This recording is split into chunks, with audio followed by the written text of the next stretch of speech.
A steel wire of length L has a magnetic moment M. It is then bent into a semicircular arc. The new magnetic moment is. હવે suppose એમ કહીએ કે ભાઈ આપણી પાસે એક સ્ટીલનો wire છે, તો એની પોલ સ્ટ્રેન્થ પ્લસ પી એક બાજુ અને એક બાજુએ માઇનસ પી છે. એની લેન્થ છે તે એલ છે. તો આનું મેગ્નેટિક મોમેન્ટ એમ બરાબર પી ઇન્ટુ એલ થશે. આ સમીકરણ એક રાખી દઈએ. હવે આને આપણે સેમી સર્ક્યુલર આર્કમાં બેન્ડ કરીએ.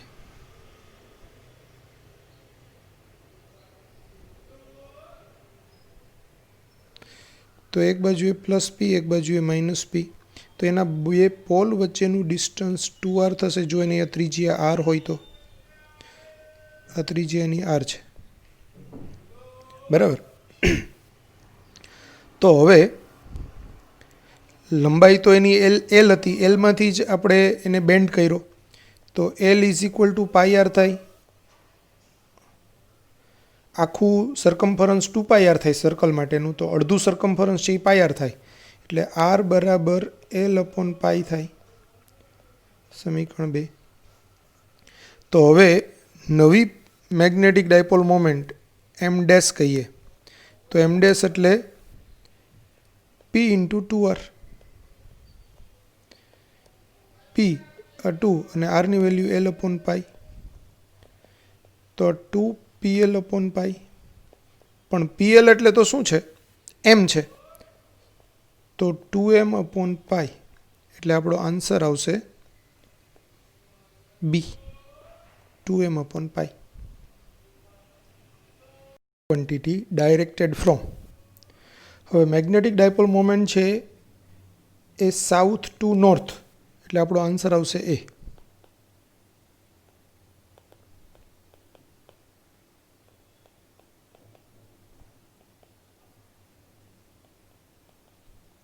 હવે ખાલી આપણે જોઈ લઈએ. જો વિદ્યુત ક્ષેત્ર છે ને એ ધનથી ઋણ તરફ હોય, તો ચુંબકીય ક્ષેત્ર છે એ નોર્થ પોલથી સાઉથ પોલ તરફ હોય. ધન એટલે નોર્થ પોલ ને ઋણ માઇનસ એટલે સાઉથ પોલ. એવી જ રીતે વિદ્યુત ડાયપોલ મોમેન્ટ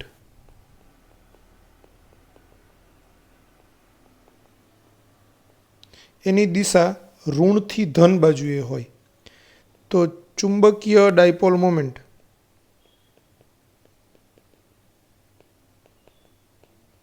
એની દિશા સાઉથ ટુ નોર્થ હોય. આ યાદ રાખજો. Next question. Two short bar magnets of magnetic moment M each are arranged at the opposite corners of a square of side D such that their centers coincide with the corners and their axes are parallel. If the like poles are in the same direction, the magnetic induction at any of the other corner of the square is. હવે સમજો.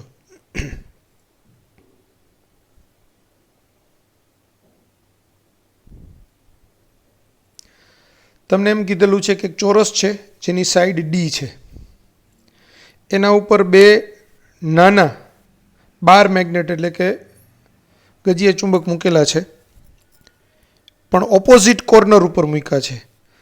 અને એવી રીતે મૂક્યા છે such that their centres coincide with the corners and their axis are parallel. એટલે બેયની axis parallel થાય એવી રીતે આપણે મૂકેલા છે. સપોઝ આપણે એમ કહીએ કે ભાઈ એક બાર મેગ્નેટ અહીંયા મૂક્યું છે, બીજું બાર મેગ્નેટ અહીંયા મૂક્યું છે, બરાબર. તો બેયની અક્ષ છે એ એકબીજાને એમ પેરેલલ થશે. આની બી અક્ષ એ જ રીતે પેરેલલ થશે, બરાબર. હવે અહીંયા એક બાર મેગ્નેટના તમને એમ કીધેલું છે if the like poles are in the same direction the magnetic induction at any of the other corner of the square. હવે સપોઝ એમ કીધેલું હોય કે ભાઈ આ બાજુએ નોર્થ છે, આ સાઉથ છે, તો અહીંયા બી આ નોર્થ છે, આ સાઉથ છે. તો હવે બાકીના બેમાંથી કોઈ એક કોર્નર પર ચુંબકીય ક્ષેત્રની તીવ્રતા આપણને પૂછેલી છે.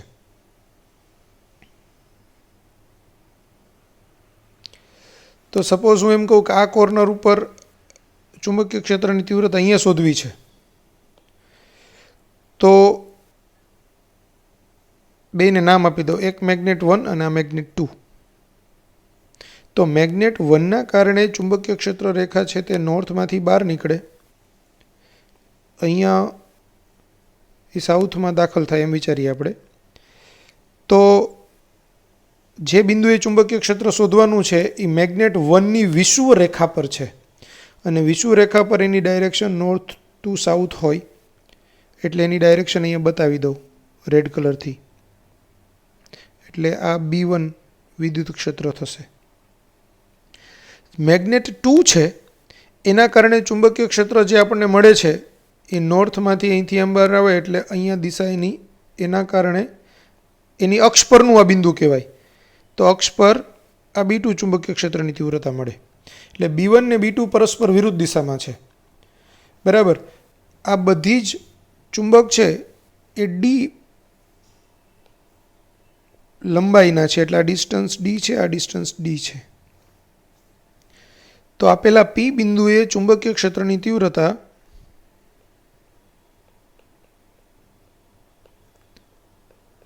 પરિણામી ચુંબકીય ક્ષેત્ર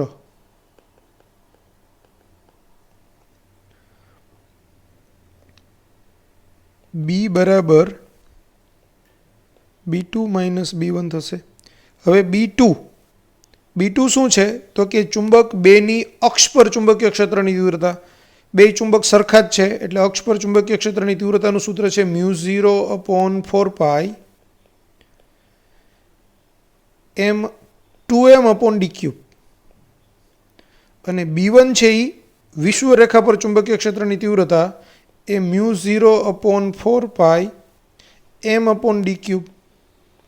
અહીંયા તમને રકમ સ્ટાર્ટ જ જ્યાંથી થાય છે, 2 short bar magnet.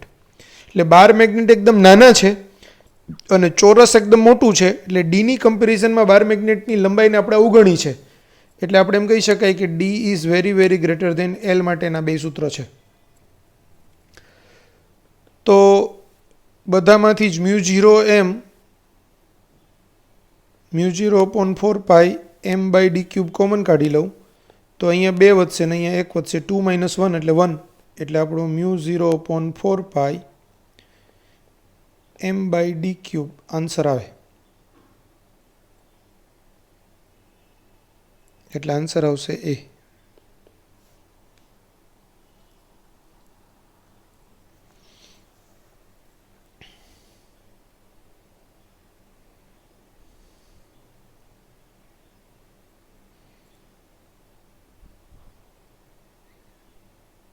Next question.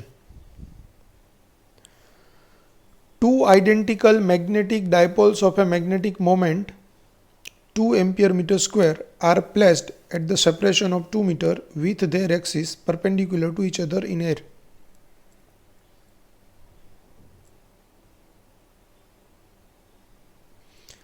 હવે મેગ્નેટિક મોમેન્ટ આપી છે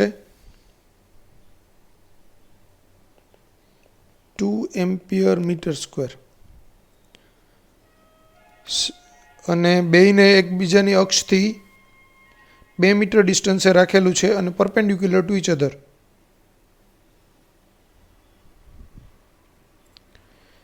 એટલે બેના કેન્દ્ર વચ્ચેનું અંતર 2 મીટર છે અને સેન્ટરમાં આપણે ડિસ્ટન્સ જોઈએ છે એટલે R = 2 મીટર છે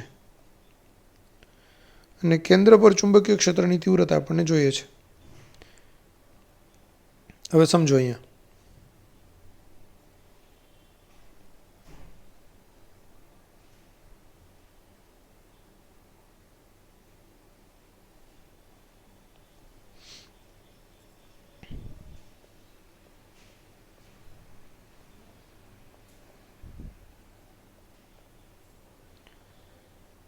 એક બાર મેગ્નેટ મૂકેલું છે આવી રીતે.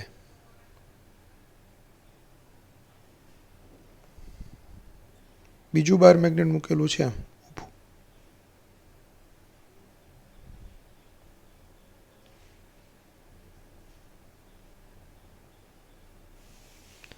બરાબર.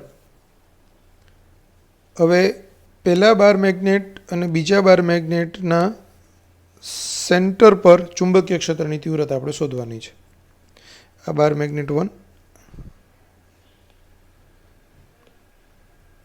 અને આ 2. તો આ ડિસ્ટન્સ ડી થાય.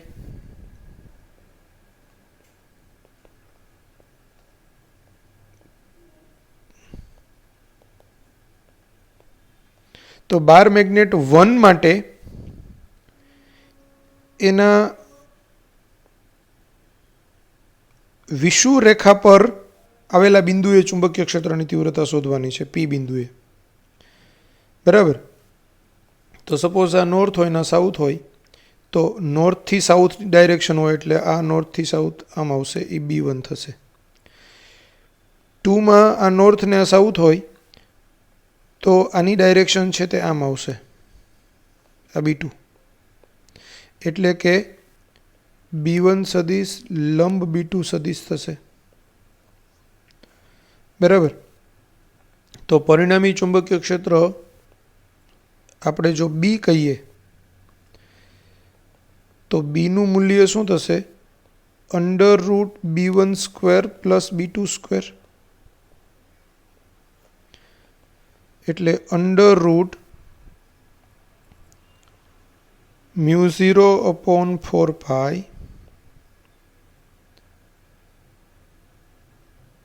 હવે B1 શું છે તો કે વિષુવવૃત્ત રેખા છે, એટલે એમાં m/d³ આવે અને અક્ષ આવે ત્યાં 2m/d³ આવે, એટલે અહીંયા m/d³ આવશે એનો સ્ક્વેર. અહીંયા μ0/4π 2m/d³ આવશે એનો સ્ક્વેર.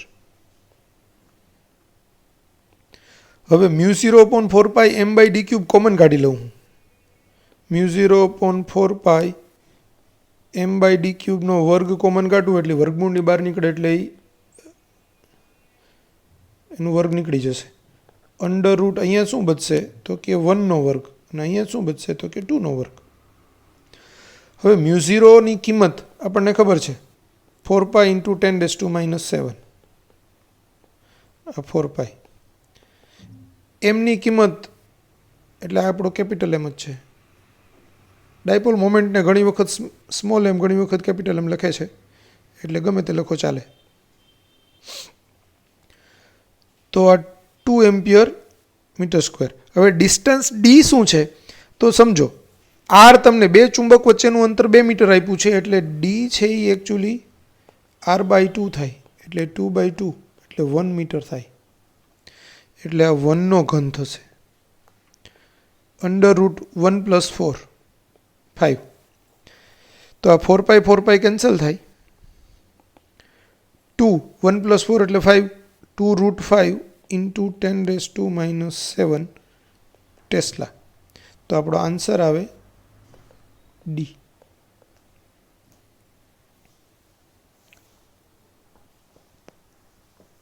ખ્યાલ આવી ગયો બધાને? બે ચુંબકના કારણે એના કેન્દ્ર પર ચુંબકીય ક્ષેત્રની તીવ્રતા શોધવાની છે. તો એક ચુંબક માટે એ વિષુવવૃત્ત રેખા પરનું બિંદુ થાય, બીજા ચુંબક માટે અક્ષ પરનું બિંદુ થાય, અને B1 ને B2 પરસ્પર લંબ થાય. એટલે આપણે B શોધવું હોય તો √B1² + B2², એમાં બેના સૂત્રો મૂકી દેવાના અને સાદુરૂપ આપી દઈને કિંમત મૂકી દેવાની.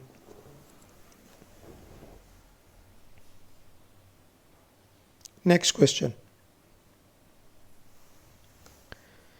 A bar magnet has a magnetic moment 2.5 Joule per Tesla and is placed in a magnetic field of 0.2 Tesla. M એટલે 2.5 Joule per Tesla. Magnetic field B is equal to 0.2 Tesla. The work done in turning the magnet from parallel to anti-parallel position relative to field direction is. એટલે θ1 parallel હતું એટલે કે 0 degree Celsius અને θ2 એટલે anti parallel એટલે 180 degree. તો work done પૂછ્યું છે. હવે વર્ક ડનનું સૂત્ર છે MB cos theta 1 minus cos theta 2. તો આ m એટલે 2.5, b એટલે 0.2, cos 0 minus cos 180 એટલે 2.5 into 0.2 તો 25 ગુણાકારમાં 2 એટલે 50 અને 2 પછી પોઈન્ટ એટલે 0.50 cos 0 એટલે 1 minus cos 180 એટલે -1. તો -1 minus minus plus એટલે 1 plus 1 2, 2 into 0.5 એટલે 1. તો 1 જૂલ આપણો આન્સર આવે, એટલે આપણો આન્સર આવશે એ.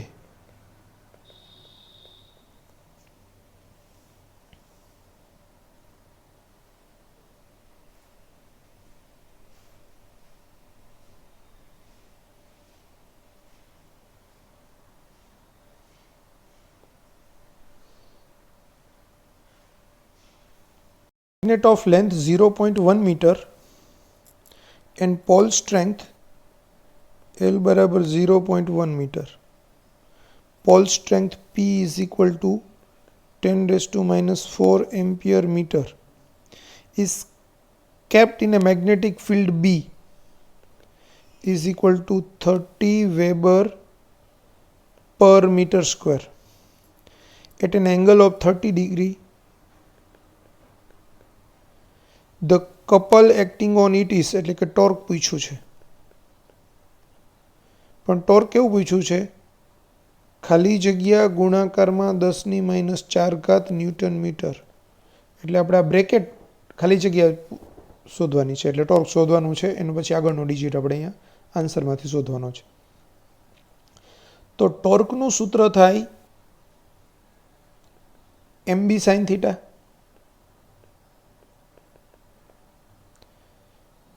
હવે m એટલે ચુંબકીય ડાયપોલ મોમેન્ટ એટલે પોલ સ્ટ્રેન્થ ઇન્ટુ લેન્થ એટલે PL,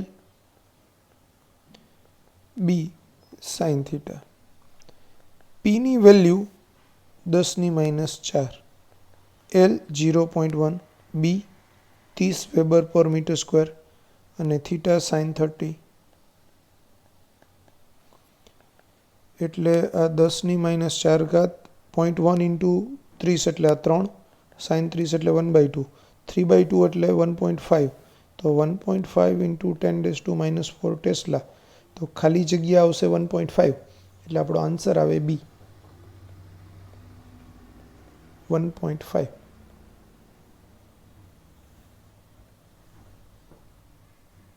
Next question. A magnet of magnetic moment of 10 raised to 50 I caret ampere meter square is placed along the x-axis in a magnetic field B vector is equal to 0.5 I caret plus 0.3 J caret Tesla.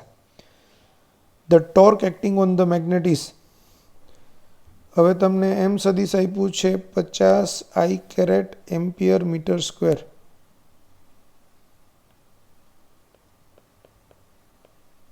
અને B vector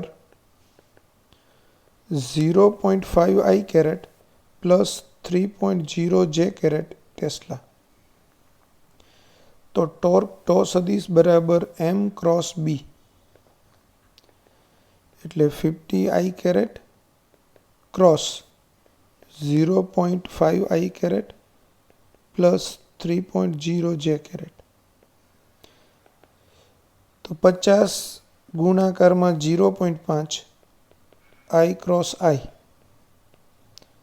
વત્તા 50 ગુણાકારમાં 3 I cross J. હવે I cross I એટલે 0 થાય, 50 ગુણાકારમાં 3 એટલે 150 અને I cross J એટલે K કેરેટ થાય, એટલે આ 150 K કેરેટ. તો આપણો આન્સર આવે C. જો આને આપણે નિશ્ચાયક બનાવીને બી m ક્રોસ b શોધી શકાય.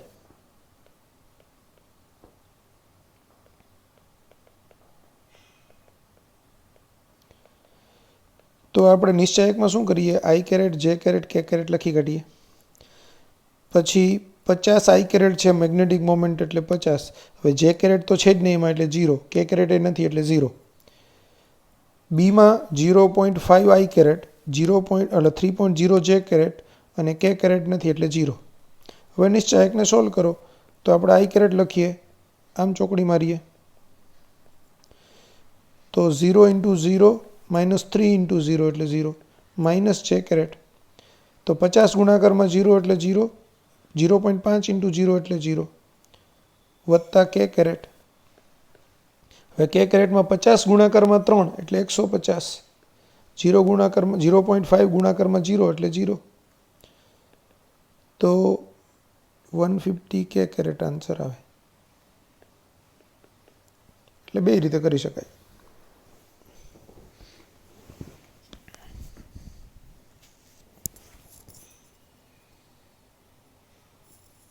Next question. A circular coil of 16 tons એટલે તમને શું આપ્યું છે N and radius 10 centimeter એટલે 0.1 meter carrying a current of 1 ampere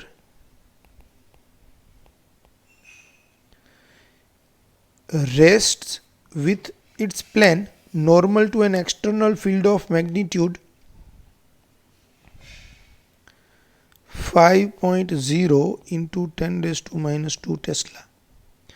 The coil is free to turn about an axis in its plane perpendicular to the field direction. When the coil is turned slightly and released, it oscillates about its stable equilibrium with a frequency 2.0 second inverse એટલે hertz. What is the moment of inertia of the coil about its axis of rotation એટલે I પૂછેલું છે.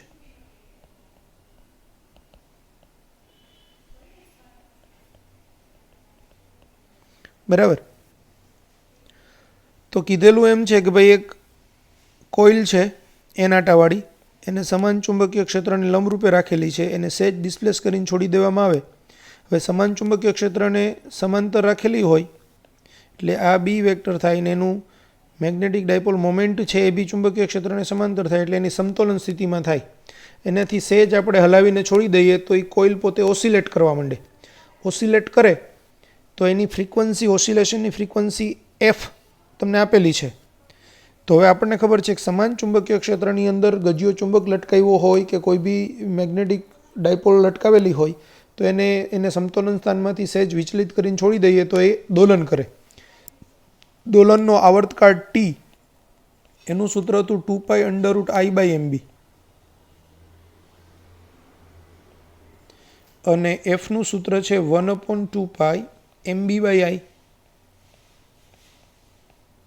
હવે એમ એટલે ચુંબકીય dipole moment, તો એમ એટલે NIA થાય, એટલે NI/πr² થાય.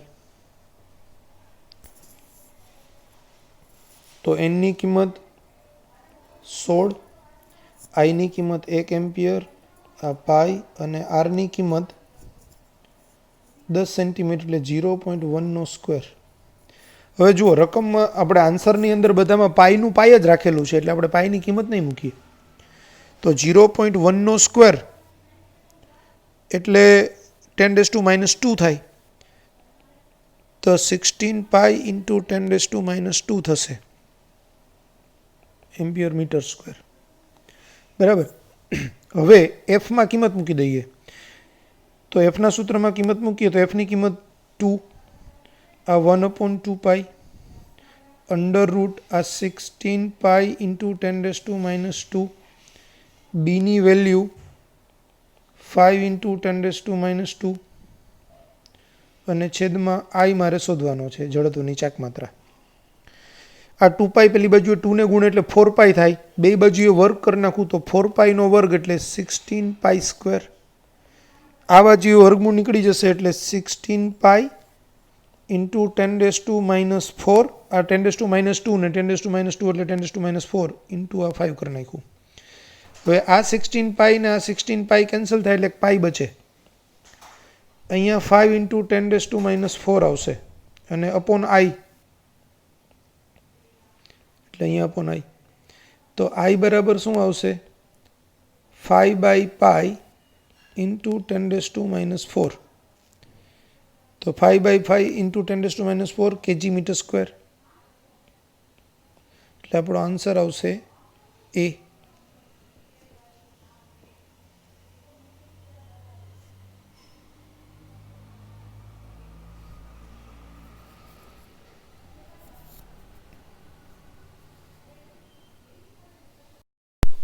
A magnetic dipole is under the influence of two magnetic fields. The angle between the field directions is 60 degree.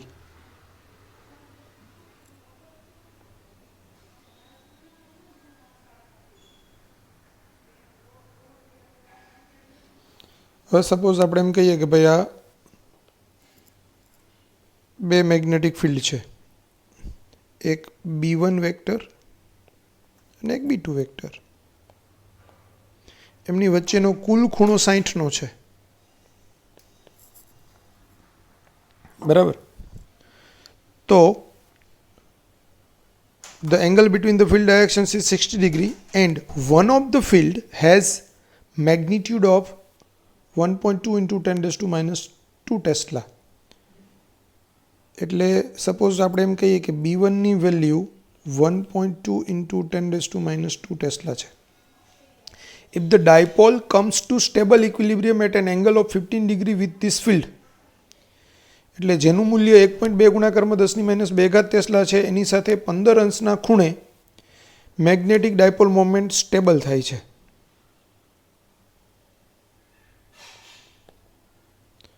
આ 15 ડિગ્રી અહીંયા એ સ્ટેબલ થાય છે. અહીંયા સ્ટેબલ થાય છે એનો મતલબ શું થાય કે B1 મેગ્નેટિક ફિલ્ડના કારણે એના પર લાગતું ટોર્ક અને B2 મેગ્નેટિક ફિલ્ડના કારણે એના પર લાગતું ટોર્ક, એ બંને ટોર્ક સરખા મૂલ્યના હોય પણ પરસ્પર વિરુદ્ધ દિશામાં હોય, એટલે પરિણામી ટોર્ક શૂન્ય થાય. એટલે τ1 ± τ2 = 0 થાય, એટલે પરિણામી ટોર્ક શૂન્ય થાય. એટલે આપણે એમ કહી શકાય કે τ1 = τ2. હવે જ્યારે τ1 = τ2 થાય ત્યારે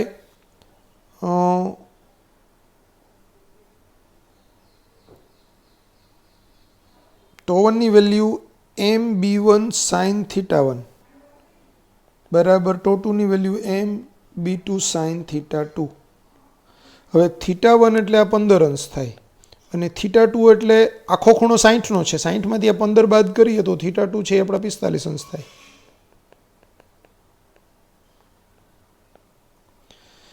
એટલે બંને બાજુ એક જ ચુંબકીય ડાયપોલ છે એટલે એમ કેન્સલ થશે, એની ડાયપોલ મોમેન્ટ સરખી જ હોય. તો B1 એટલે 1.2 × 10⁻²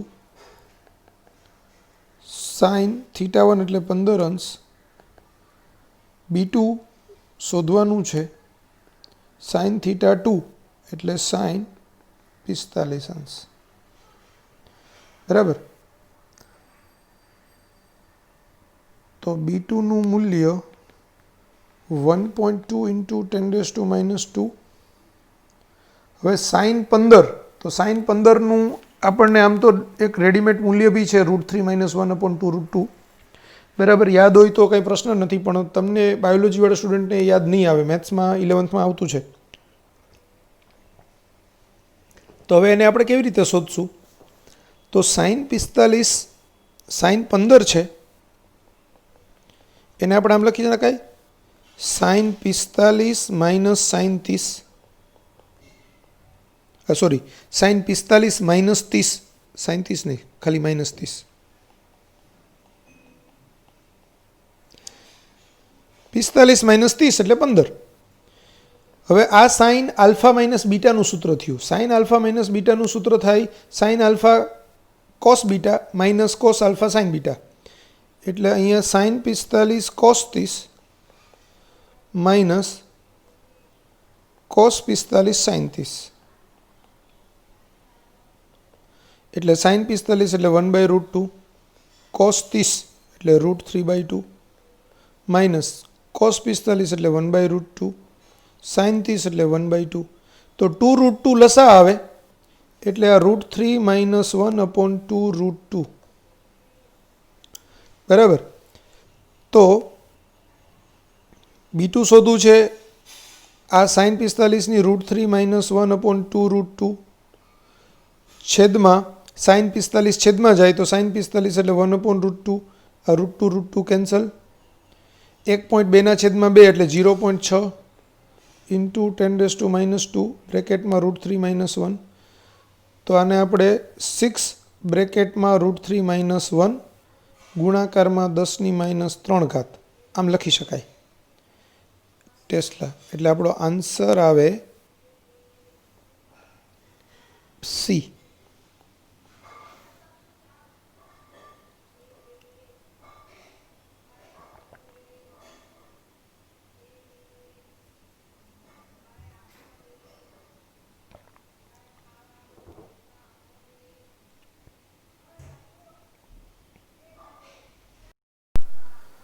હવે આપણે આ જ દાખલાને એક અલગ રીતે જ નવી ટેકનિકથી બી એક સોલ્વ કરવો હોય તો કરી શકાય એમ છે. સમજો, ચુંબકીય ડાયપોલ મોમેન્ટ હંમેશા પરિણામી ચુંબકીય ક્ષેત્રને સમાંતર ગોઠવાય. એટલે અહીંયા જો એ B1 સાથે 15 અંશના ખૂણે સમાંતર ગોઠવાતું હોય તો આપણે એમ કહી શકાય કે આનો પરિણામી ચુંબકીય ક્ષેત્ર B સદિશ એ B1 સાથે 15ના ખૂણે છે.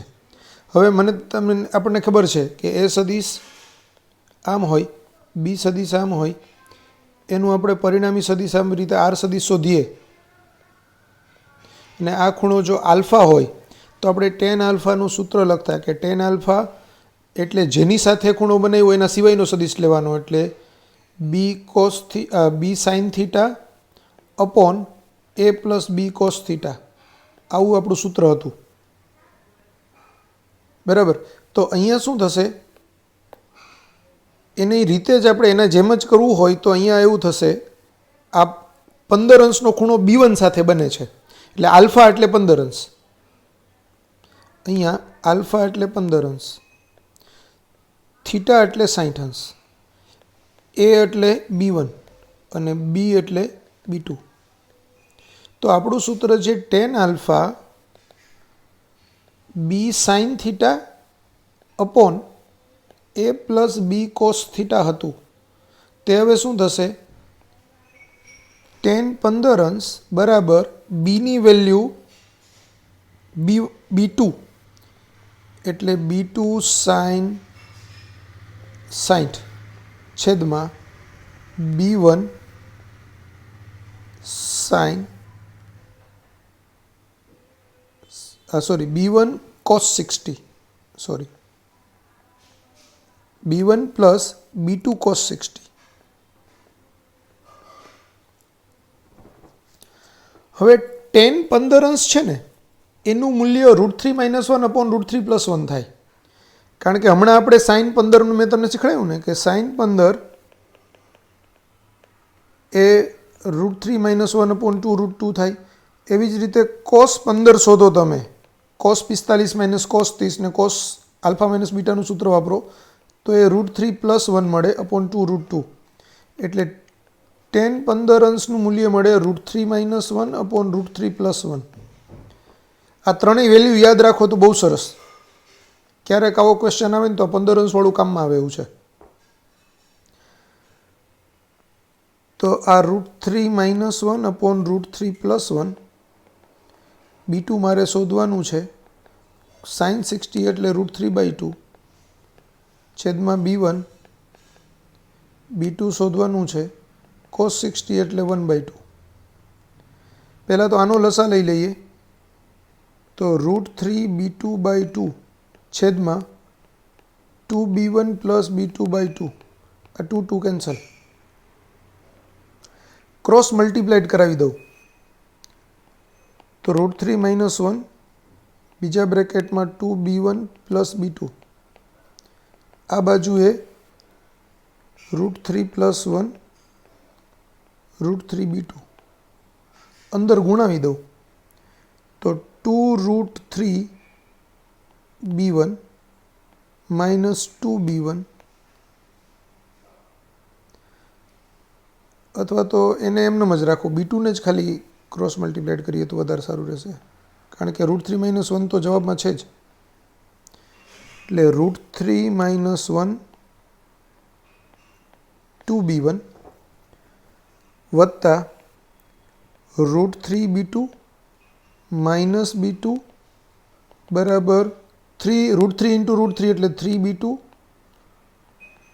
Plus √3b2. આ √3b2 ના √3b2 કેન્સલ.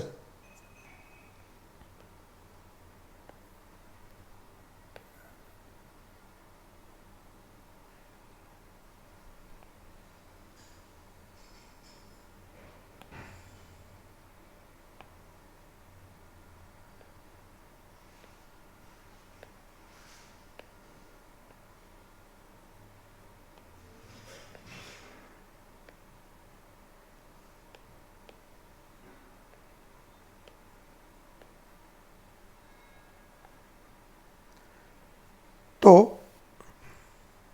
હવે આપણને અહીંયા 2 √3 - 1 b1 ની વેલ્યુ મૂકી જ દઉં, 1.2 × 10⁻². -b2 પહેલી બાજુ જાય એટલે +b2 થાય, એટલે 4b2 થશે. તો b2 ની વેલ્યુ આ 2 કટ થાય એટલે અહીંયા 2 આવે, 2 છેદમાં જશે, 1.2 ના છેદમાં 2 એટલે 0.6, 0.6 × 10⁻², √3 - 1 એટલે 6 બ્રેકેટમાં √3 - 1 × 10⁻³ ટેસ્લા. તો આ રીતે પણ b2 શોધી શકાય. મેથડ 1 ઇઝી છે, આ થોડી કમ્પેરેટિવલી હાર્ડ કહેવાય, પણ બીજી મેથડ અવેલેબલ છે.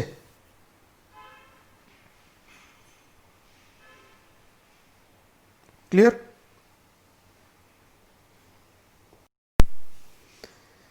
A current carrying loop is placed in a uniform magnetic field in 4 different orientations as shown in the figure. Arrange them in decreasing order of potential energy. હવે potential એનર્જીનું સૂત્ર છે U = -m સદિશ dot b સદિશ, એટલે કે -mb cos theta. તો 1 2 3 4 એ મુજબ આપણે એના જવાબ શોધીએ. U1 એટલે -mb. હવે બે વચ્ચેનો ખૂણો 180નો છે એટલે cos 180. cos 180 એટલે -1, એટલે આ mb થશે. પછી U2 બે વચ્ચેનો ખૂણો 90નો છે તો -mb cos 90. cos 90 એટલે 0, એટલે આન્સર આવશે 0. U3 તો અહીંયા જે ખૂણો છે એ 90 કરતાં નાનો છે, એટલે એનો જવાબ છે તે પ્લસ આવશે, એટલે -mb cos થીટા. પણ થીટા છે એ કેવો છે? <90 છે, એટલે એનો જવાબ છે તે -cos mb જ આવશે. અને U4 એમાં -mb cos થીટા પણ અથવા તો થીટા ડેશ, પણ theta dash is greater than 90 છે, તો બીજા ચરણમાં કોસનું જવાબ ઋણ આવે, એટલે એ -mb cos થીટા ડેશ થાય. તો હવે સૌથી મોટી કિંમત કોની? +mb સૌથી મોટી કિંમત કહેવાય, એટલે U1 સૌથી મોટું. એનાથી નાનું શું? તો માઇનસવાળી કિંમત છે, +mb cos થીટા ડેશ છે એ એના પછી નહીં આવે, પ્લસમાં જવાબ છે એટલે U4. પછી જવાબ એનાથી નાનો કયો કહેવાય? તો જો કે 0 છે એ એનાથી નાનો કહેવાય, એટલે U2 સોરી U2. એનાથી નાનું માઇનસવાળી કિંમત કહેવાય, એટલે U3. તો U1, U4, U2 અને U3 એટલે 1, 4, 2, 3. તો આન્સર આવશે B, 1, 4, 2, 3 ડિક્રીઝિંગ ઓર્ડરમાં.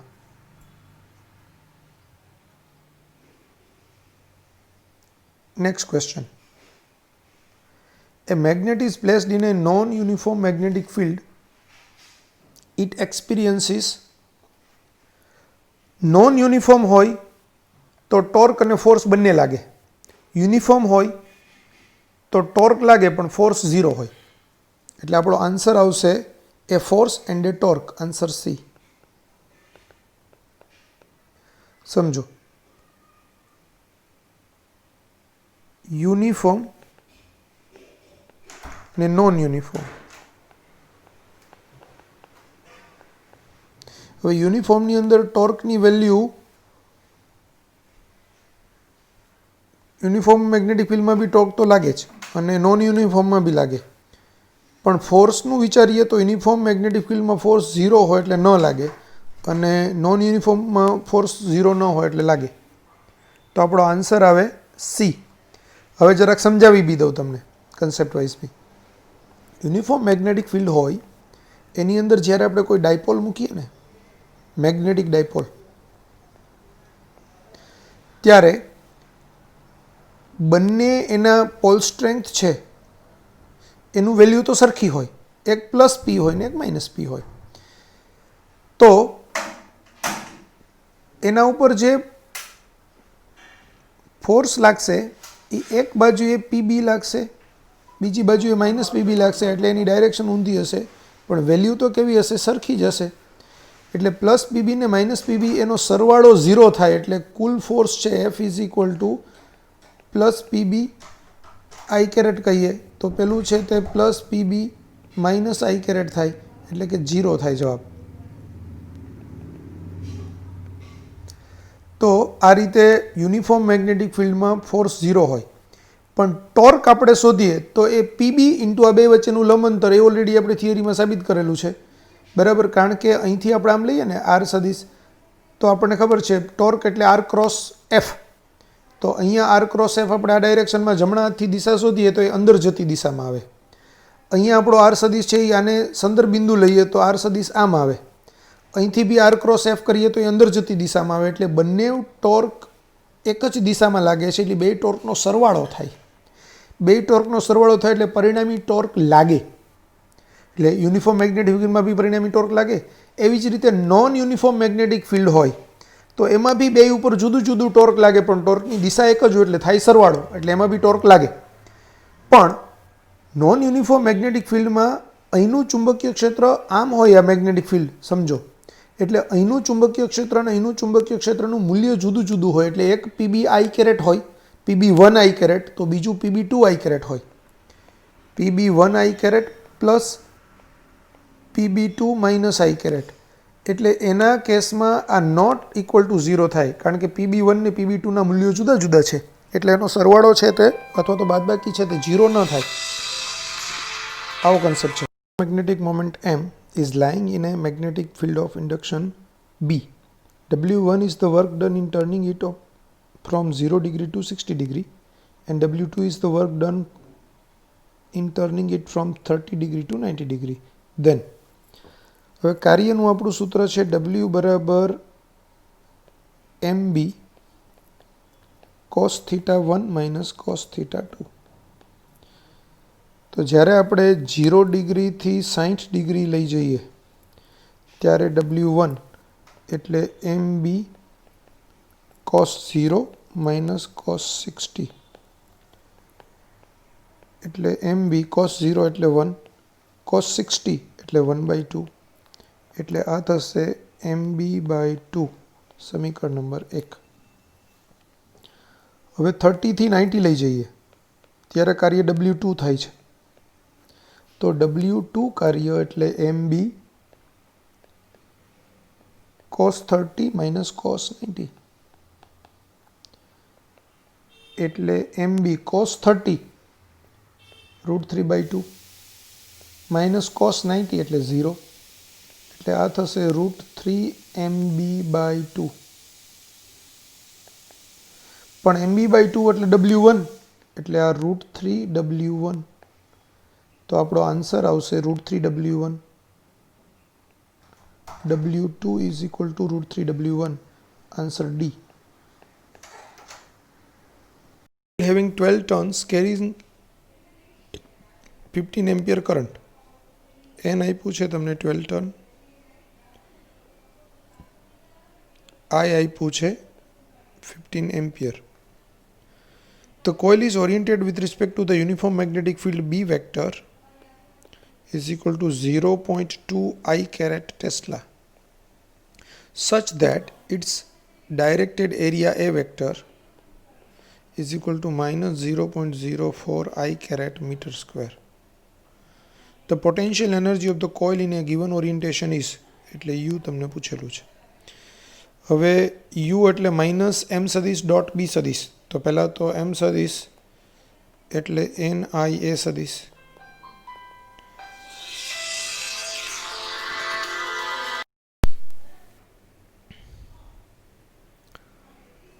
તો N ની વેલ્યુ 12 I ની વેલ્યુ 15 આ માઇનસ 0.04 I કેરેટ એટલે 15 ગુણાકારમાં 4 એટલે 60 અને 12 છક 72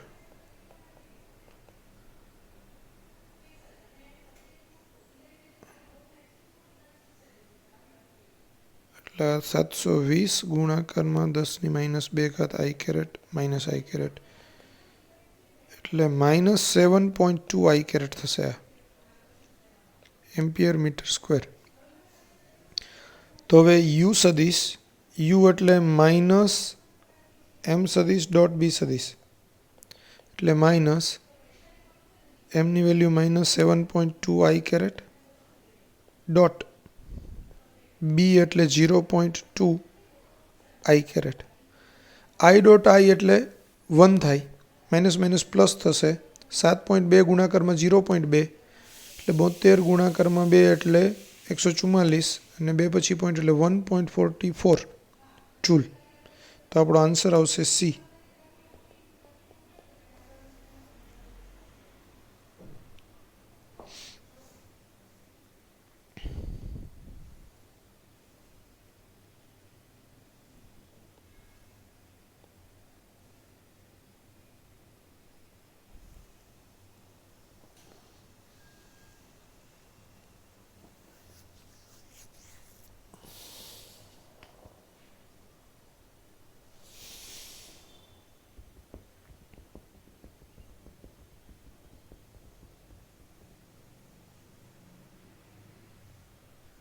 Magnet are correctly shown in the figure.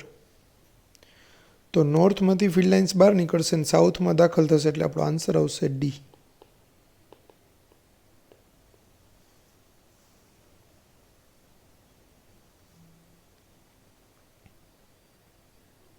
The net magnetic flux through any closed surface kept in a magnetic field is 0. Answer આવશે એ.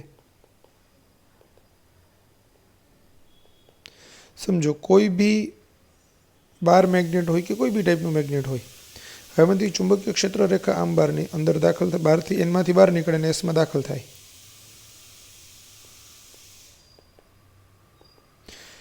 કોઈ બી જગ્યાએ તમે ક્લોઝડ સરફેસ લ્યો તો ક્લોઝ સરફેસમાં જેટલું મેગ્નેટિક ફ્લક્સ દાખલ થાય એટલું જ મેગ્નેટિક ફ્લક્સ બહાર નીકળે એટલે એ સરફેસ સાથે સંકળાયેલું કુલ ફ્લક્સ 0 થાય. પછી તમે આમ લ્યો તો અહીંથી દાખલ થાય એટલું જ અહીંથી બહાર નીકળે બરાબર. એટલે ગમે ત્યાં તમે ક્લોઝ સરફેસ લ્યો એમાં જેટલું મેગ્નેટિક ફ્લક્સ દાખલ થાય એટલું જ મેગ્નેટિક ફ્લક્સ બહાર નીકળે કારણ કે ચુંબકીય ક્ષેત્ર રેખાઓ હંમેશા બંધ ગાળા રચે. બંધ ગાળા રચે એટલે ચુંબકીય ક્ષેત્ર રેખા જેટલી કોઈ જગ્યાએથી દાખલ થાય તો બીજી જગ્યાએથી બહાર નીકળે એટલે મેગ્નેટિક ફ્લક્સ કોઈ સરફેસ સાથે સંકળાયેલું હોય તે શૂન્ય જ થાય એટલે આપણો આન્સર આવશે એ.